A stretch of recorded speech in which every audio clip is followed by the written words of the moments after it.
আসসালামু আলাইকুম এভরিওয়ান, কেমন আছেন সবাই? আশা করি সবাই ভালো আছেন। আজ পবিত্র রমজানের প্রথম দিন, তো আজ চলে আসলাম আজ দিনটা কেমন কাটলো আমাদের শেয়ার করার জন্য। আমার আব্বু বাজার থেকে কিছু মাছ নিয়ে আসছিল, আমাদের ঘেরের মাছ এগুলো, আর কিছু বাজার থেকেও কিনেছিল।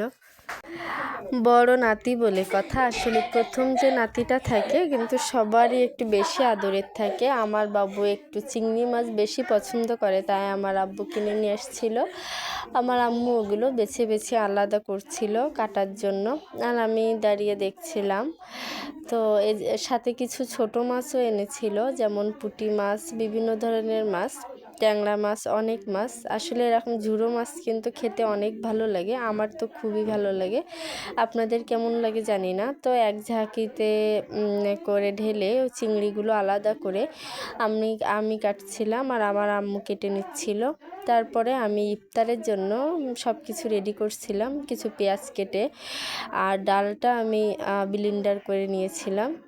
কারণ আসলে ইফতারের সময়টা কিন্তু সবারই একটু ব্যস্ততা থাকে, রান্না বান্না, এদিকে আবার ইফতার।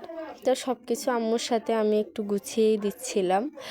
তো আমি এই যে বেটারগুলো সব ভালোভাবে গুলিয়ে রাখছিলাম যাতে বানাতে সহজ হয়।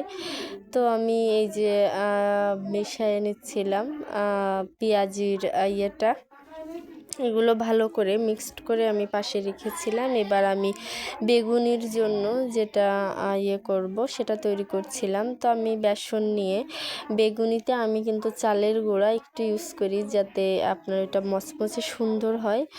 আমার তো মচমচে বেগুনিটাই বেশি ভালো লাগে, এজন্য আমি একটু চালের গুঁড়া দিয়ে দিই।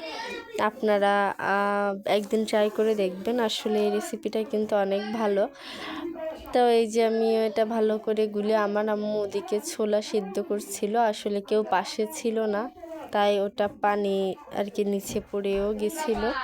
তো তারপরে আমি ঢাকনাটা উঁচু করে রেখেছিলাম, আর এইদিকে এই যে বেগুনের জন্য বেগুন কেটে রাখছিলাম, আলুটা সিদ্ধ করে রাখছিলাম। এই যে বেটারগুলো সব রেডি হয়ে গেছে, এখন আমি পেঁয়াজিগুলো ভেজে নিচ্ছিলাম কাঠের চুলায়। তো দেখুন অনেক সুন্দর হচ্ছিল। সবাই বলে আমার ইফতারিটা আসলেই সবারই পছন্দ, তাই আমি বানাচ্ছিলাম। আমার আম্মু অন্য যে কাজগুলো সেগুলো সেরে নিচ্ছিল।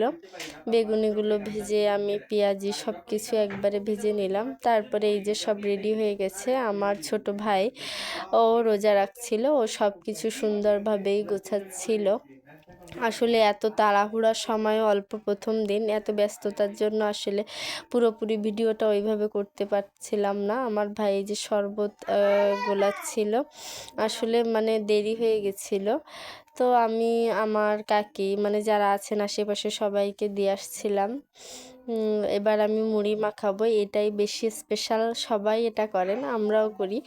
পেঁয়াজি বেগুনি সব কিছু মিক্সড করে শেষে এই মুড়ি মাখাটা, আসলে রমজান মাসের এই মুড়ি মাখাটা কিন্তু স্পেশাল। এটাই পছন্দ করে না এমন লোক কিন্তু কমই আছে, আমার তো খুবই পছন্দ। আসলে শেষের এই মুড়ি মাখাটা দিয়েই যেন মনে হয় সারাদিনের ক্লান্তিটা দূর হয়। তো দেখুন মাশাল্লাহ ভালোই কেটেছে আজকের দিন। তো ভালো থাকবেন সবাই, আল্লাহ হাফেজ।